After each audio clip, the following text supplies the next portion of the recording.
What's up, everybody? Tim Anderson here, aka Renvale, and welcome back for another of my LOTRO video guide series. Today we're going to be diving into the races of Lord of the Rings Online, which for the most part are tonal in nature.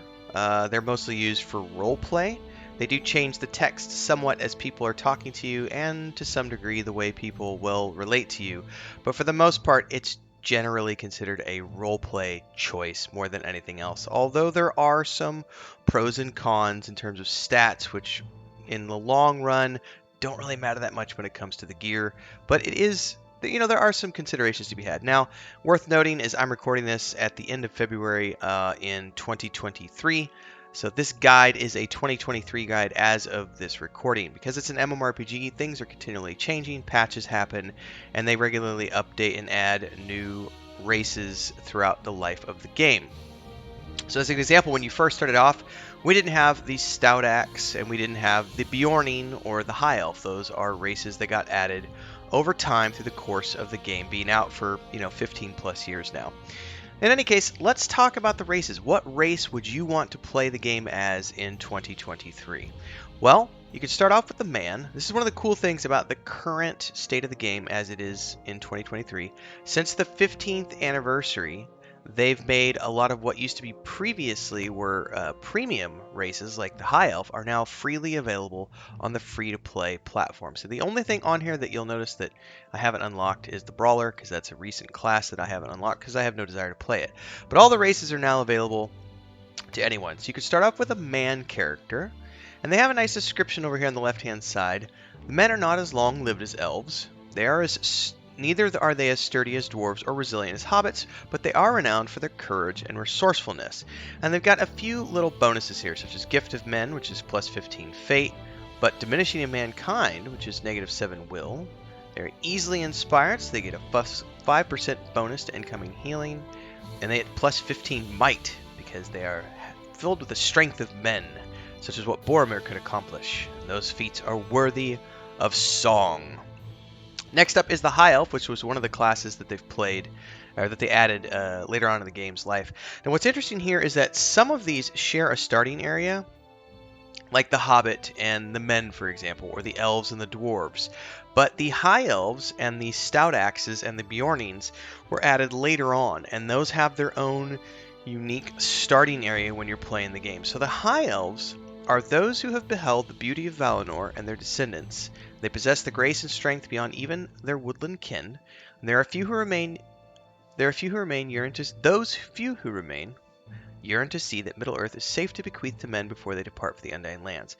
So they have Sorrow of the Undying, Fade into the Firstborn, but they also have Peace of the Eldar and Suffer No Illness, which is a lot of fun. Then you have your traditional dwarves, which are what you would find in Thorin's Hall.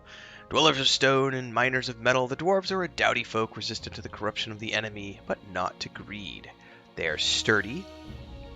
They are stocky.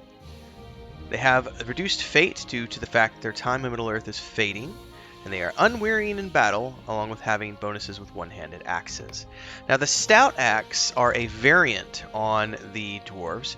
These were once part of one of the 7 houses of the dwarves known as Drossa's folk. Brought to ruin by their desire for the ring granted to them by Sauron, Drossa's folk doomed their descendants to an era of thraldom in the Black Land. They have Unwielding Yell. I believe these are the most recent addition, maybe last year or the year before. Shadow of the Eye. Doom of Drassa's folk, and of course the one-handed axes. Then you have hobbits. Happiest when enjoying a simple life with 6 square meals a day, hobbits are solid and dependable when called to action. Much like men, hobbits are going to start in Archet before you can move to Hobbiton. They are known for their small size, their hobbit toughness, rapid recovery, hobbit courage, and resistance to corruption. And you have your traditional elves. Long ago, the elves welcomed the younger races of Middle-earth and allied with them when the need was great, but centuries of war, betrayal, and hardship have made them fiercely protective of their seclusion. They start off with the Sorrow of the Firstborn, Agility of the Woods, Fading of the Firstborn, and Suffer No Illness. And then finally we get to the Bjorning. These are descended from ancient men, can skin change into bears when angered. They are gruff, distrustful, impolite, respect all creatures of nature, and hate orcs more than anything. And they come with Might of the Wild, few in number, natural resistance, and thick hide. Now, there's more to it than just being able to choose a male or a female when you're playing down through the various races here that you can choose from in Middle-earth. So let's say that I want to choose a human character, right? A woman from the race of men.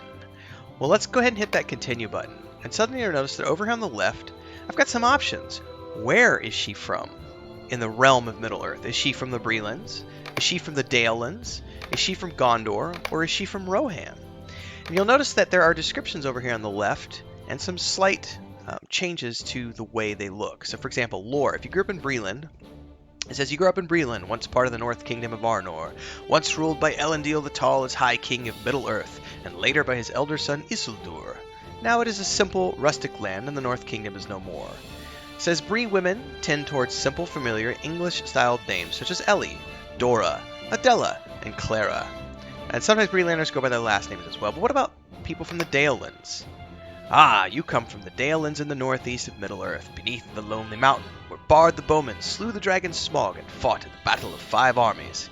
It says here that Dale women tend to use Norse or Anglo-Saxon names, such as Ethelhild, Bjornwyn, Sinwise, or Leofwin. But then you have Gondor. You hail from the south of Gondor, the South Kingdom once ruled jointly by the sons of Elendil, Isildur and Arien, ever watchful against the looming threat of Mordor. With rare exception, it says women of Gondor have Sindarin names. Then there's Rohan. You are one of the Horse Lords of the Riddermark, the realm granted to Eorl the Young by Cirion, Steward of Gondor, currently ruled by Theoden, son of Thingol. Women of Rohirrim use names such as Bjornwyn, Sinwise, Eowyn, or Leofwin. So you'll notice also that they have a slight change in their skin tone and their hair colors. That doesn't mean a lot, it's just a basic palette difference to show the distinction in these. Most of their various races have these, not all. It's like you could choose a dwarf of the Blue Mountains, a dwarf of the Iron Hills, from the Lonely Mountains, the Grey Mountains, or the White Mountains.